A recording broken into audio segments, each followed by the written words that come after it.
Public ছিল, যার যার জমিওয়ালা আছে, সকালে কাগজপাতি আছে, জমিওয়ালার ঘর কাগজ দেখাচ্ছে, যার যেটা জমি ওইটা খুঁটি গাড়েছে আর কুচ করেছে, এই জমিটা কার, জমিওয়ালা ওইটি ছিল। এই যে সিমেন্টের কাগজ ধরিয়ে নে মুগুরি না কাজে ওটা তাই ছিল ওইখানে।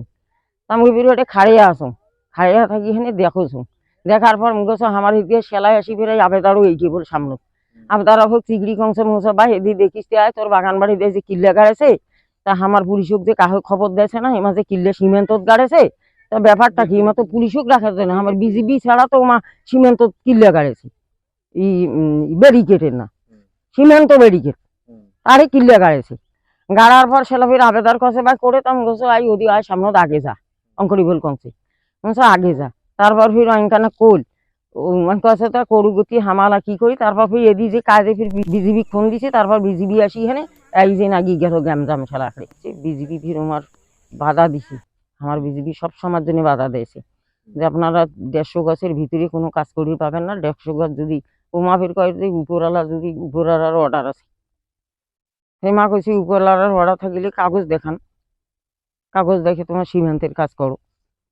তারপর এই যে তর্ক বিতর্ক বিজিবি খুব হয়েছি, হওয়ার পর কইছে কালকে থাকি তোমার কোনো কিল্লে দিবার পাবেন না, এই কথা বল করি।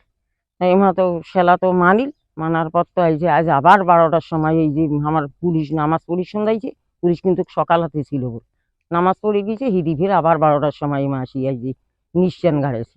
ওই মাপার আগে আমাদের বিজিবিদেরকে জানানো উচিত ছিল, তারা এটা জানায়নি, এটা একটা আইন লঙ্ঘন করছে।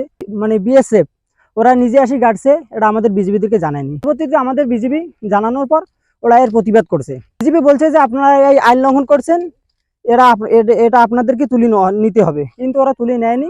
পরবর্তীতে ওই অবস্থায় আছে এখনো, জোরপূর্বক ভাবে ওরা কাজ চালাচ্ছে। কিন্তু আজকে জুম্মার নামাজের পর যখন আমাদের বিজিবিগুলো মুসলিম ওরা নামাজ পড়তে গেছে, সেই ফাঁকা সময়ে ওরা কিছুটা কাজ চলমান করছিল, কিন্তু পরবর্তী সময় এরা নামাজ শেষে আবার ওটা বাধা দিছে।